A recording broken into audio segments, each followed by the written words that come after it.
Welcome to the Real News Network. I'm Paul Jay in Baltimore. We're continuing our series of interviews with investigative journalist Greg Palast. His new book is Billionaires and Ballot Bandits: How to Steal an Election in 9 Easy Steps. Thanks for joining us again. Glad to be with you. So let's pick out one of those 9 steps to steal an election, and go ahead. Oh, we could spin the wheel: tossing, purging, caging, ejecting. Let's talk about tossing. What I mean by that is tossing absentee ballots. A lot of people mail in their ballot, especially because they're afraid, oh my God, the computers are going to change my vote from Ralph Nader to Pat Buchanan or Obama to a space alien or something. So they say, okay, I'll just mail these criminals my ballot. Now, what do you think they're going to do with it? I'll tell you what they do with it. These are the official numbers in. So we're talking absentee ballots. Absentee ballots, mail-in ballots. And there, in 2008, this is official, 488,000 absentee ballots were cast and thrown in the garbage. What do you mean? Now, by the way, the New York Times says it's about 10 times that high, up to 4 million ballots lost. But let's go with the 500,000, okay? Now, what does that mean, that 500,000 are lost? The one thing that the New York Times leaves out of its story, it's not just glitches. It is deliberate, and it doesn't affect everyone. Here's how they pull it out. You have a stray mark on your ballot which can't be read by their machines. Postage due is a favorite one. The wrong color envelope and then wrong weight of paper. You signed, your signature is suspicious. Your signature is suspicious. See, I always say, listen, if someone's signature is suspicious, you have some federales come and arrest that person. You got a fraudulent voter. You don't throw ballots in the garbage. You go arrest the fraudster. They don't do that because it doesn't exist. So you've got, and then stray mark. I know 2 elderly people, my parents, okay. For example, they voted absentee, mail-in ballot, they wrote in a candidate who was the Democratic candidate for mayor of San Diego, she was known as the surfer chick, Donna Fry. She won because she won through write-in votes. Then they recounted and said they threw out 5,000 mail-in ballots. People had written in her name, but like my parents, they didn't fill in the bubble next to her name. So they threw out those ballots. Now, in the old days, when we had a Supreme Court and not a Supreme Corporation, the voters' intent ruled. You couldn't play gotcha games. Now, who's sitting there doing this? That's the thing. And isn't there supposed to be observers from all sides watching the process? Yeah, we would like to say that there's observer watching. First of all, one thing observer can't do, this is one of the most evil ones. Those votes come in and they simply don't get noted. In other words, they just get thrown in the garbage when they get mailed in from the wrong zip codes to the right office. Like Teresa Lepore of Palm Beach. We seem to find thousands of unopened absentee ballots after the election. The other is that they'll say that your ballot arrived too late. Doesn't matter what the postmark is when you sent it. But who's they? Who's looking at these before they get to the observers? Themis and Data Trust, okay? Themis is a massive database operation which has been funded by the Koch brothers. Data Trust is a massive database operation which is under the control of Karl Rove in his Crossroads super PAC, which is also under contract with the Republican National Committee. It's a massive database system which figures out who's going to vote how and who's likely to vote absentee. They cross-check. How do we know Rove? What do you mean Rove controls this? How does Crossroads control this? Okay, because he's the official owner. Crossroads GPS, his super PAC, which has $250 million, is the official owner of this massive data mining system called Data Trust. And we know, when I say we, BBC has investigated this already and seen how he's used and abused this. And when they use some of the Data Trust information to sell you on their candidates. Fine, you want a candidate who has a dressage horse in a car elevator, you want to sell me that? That's fine, God bless America. What I could get concerned about is that much of this computing power is used to determine who can be challenged in any one of minor cockamamie ways, okay? So you have moved your address. Now, it's within the same congressional district, you're not supposed to lose your vote, but they will challenge you as a fraudulent voter. Especially absentee ballots. Again, who's they? again, the Crossroads GPS operation, Challenges, like what's the actual methodology, mechanism for the challenge? Part of the mechanism for the challenge is, well, let me give you one case, okay? They send out letters to people. The letters get returned as undeliverable because someone's away from their address. College students, soldiers, you name it. They pick out the people that they want to target, who are likely to be absentee voters from their databases. They challenge their registration as fraudulent, or that someone's voting from a fraudulent address, a non-existent address, they don't really live there. It's not true that a letter is returned. You're away on vacation. You're a soldier away at the front. But when they've challenged your right to vote, your registration, you mail in your absentee ballot, you don't know you've been challenged. That vote is on a challenge list. Your ballot's on a challenge list. Boom. And if you don't respond to this challenge, usually you don't even get a chance to respond. Usually the challenge is on some database, which, by the way, I tell people at the end of Billionaires and Ballot Bandits, I have something called what we call the ballot condom for safe voting. I developed this with Bobby Kennedy, the law professor.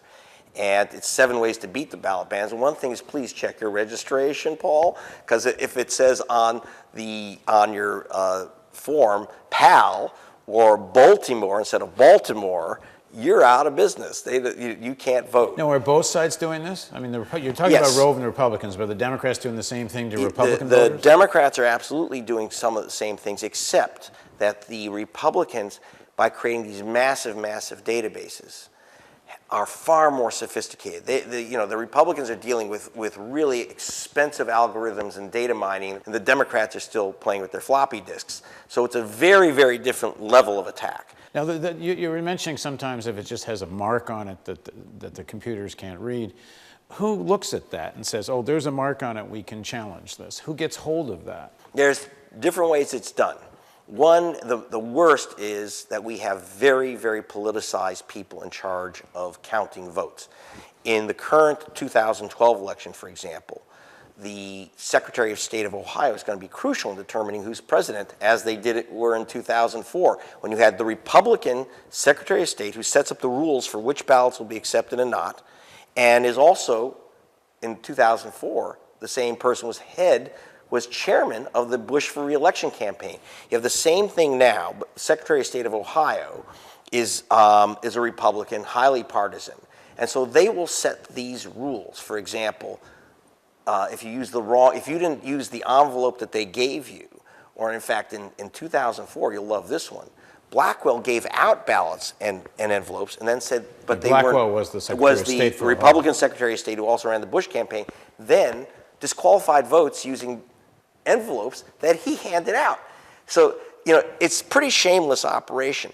And it used to be that this was completely not allowed. The voter intent rule that you couldn't play gotcha games with someone's ballot. You couldn't say, oh, that's the wrong color envelope. The Supreme Court used to say you can't play those games. Your intent is clear. But now the gotcha game is gone way over the top, and there's no control of this. Ever since Bush v. Gore, especially, it's really accelerated, where the voter intent is out the window, and if you have some guy with a BlackBerry and your name in it that has a basis for challenge, they're going to look at each one of those ballots, and they will know who you are. They obviously, even before you open the ballot, they know who you are, how you voted.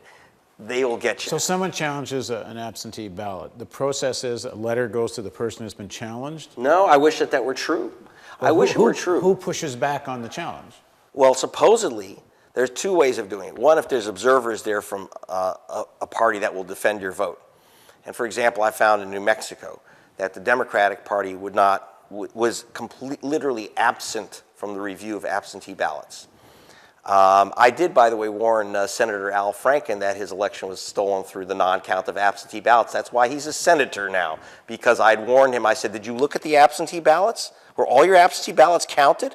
He never even thought of that. Not that I was for the Democrat or Al Franken. I was for getting all ballots counted. I don't, in fact, I was working in investigating ballot theft in New Mexico. And there we had Hispanic Democrats knocking out the votes and throwing away the ballots of Pueblo natives. because there was a fight over whether there should be a uranium mine on a sacred mountain of the Acoma Pueblo. What's the fix to this? What's the fix? Number one, we have to know what's happening. You shine a light on the cockroaches and they run to the wall, right? That's number one. People don't like it when they know votes haven't been counted. I don't care which side you're on. Most Americans don't like that. That's number one. Number two, we have to go back to a system in which candidates stop playing games and saying it's okay as long as here's some goofy rule we create and that's the rules, too bad. We have to now, as citizens, say every vote counts. That's what we do in America. No games, no bubbles not filled in, no stray marks, no nonsense. None of that counts. And we also need then, that's very important, if we don't do it, don't count on the politicians, don't count on the Democratic Party to protect minority votes. It doesn't happen. We Americans have to do it. And one of the things I say in Billionaires and Ballot Bandits, at the end, the 7 ways to beat the ballot bandits, one of the things I say is we have to take steps to protect ourselves. For example, please, if you're watching this, check your registration online at your Secretary of State's office. Make sure you're not listed, for example, as here's a good one. You're an inactive voter. Now, if you mail in your ballot, you don't know that. What's an inactive voter? The guy that made my poster, who works with me, my own assistant, Zach, okay? He drew up the 7 ways to beat the ballot bandits. It says number 3, check your registration. He didn't. He went in to vote, and he was told you're an inactive voter. An active voter, what does that mean? Does they know that he doesn't do his sit-ups, or what does that mean? Turns out 9 million Americans are marked inactive. So then when you try to go and be active to vote, they say you can't because you're inactive. And if you mail in your ballot, here's the evil. If you mail in your ballot, you don't know you're inactive. It's thrown in the garbage. Only Oregon State is the only place in America that by law requires you be notified and be given a chance to correct any problems. So what happened to Zach? He was told he's inactive, and then what? He lost his vote. He can't become active? Nope. So he can 9 never, million. well, then he can never vote. Well, then you have to they say you can re-register on the next election now, you're active. But what does that mean? And also, by the way, it's not true. Zach is a serial voter who votes for everything from PTA president onward. It was just, he had moved some addresses, etc. It's a state mistake. But here's the thing. If it were random, it wouldn't matter. But when you have these guys running these hit operations, where they're using like electronic drones to hit those voter rolls. They know your back. They know, for example, they're proud to say the Themis guys that Coke hired say they can tell whether you've bought pornography in the last week. Remember, they have your credit card records and all the rest. All the things the FBI can't even get. But they buy all this information. They get all this info. So they know everything about you. They certainly know who you're going to vote for. So they go after you. And one of the problems we've run into in America is that when we talk about votes not counted, altogether in the 2008 election, for example, this is the official number. We had 2.7 million ballots that were cast and not counted. The chance your ballot will be rejected for some reason is 900% higher if you're black than if you're white. That doesn't happen by accident. People are deliberately challenging these votes, challenging the count, especially when it comes to absentee ballots. So I say avoid mailing, don't go postal, avoid mailing in your ballot if you can.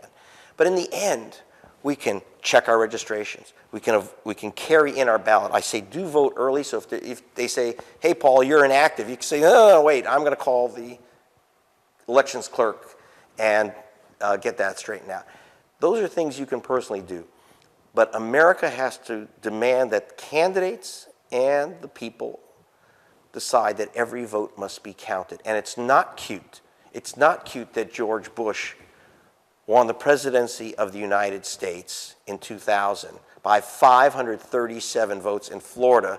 In that case, we had tens of thousands of black people thrown off the voter rolls illegally, which I discovered that because they were told that they were felons, and every single one, not one exception, every single one, targeted by Catherine Harris. Everyone was a legal voter. His only crime was voting while black. You know, if Bush won by the count, that God bless America, fine. It's all about, if we are now playing a game of stopping people from voting, that means we no longer have a democracy. And that's why Bobby Kennedy writes in the introduction, this is not ugly, this is treason. Thanks for joining us. And thank you for joining us on the Real News Network.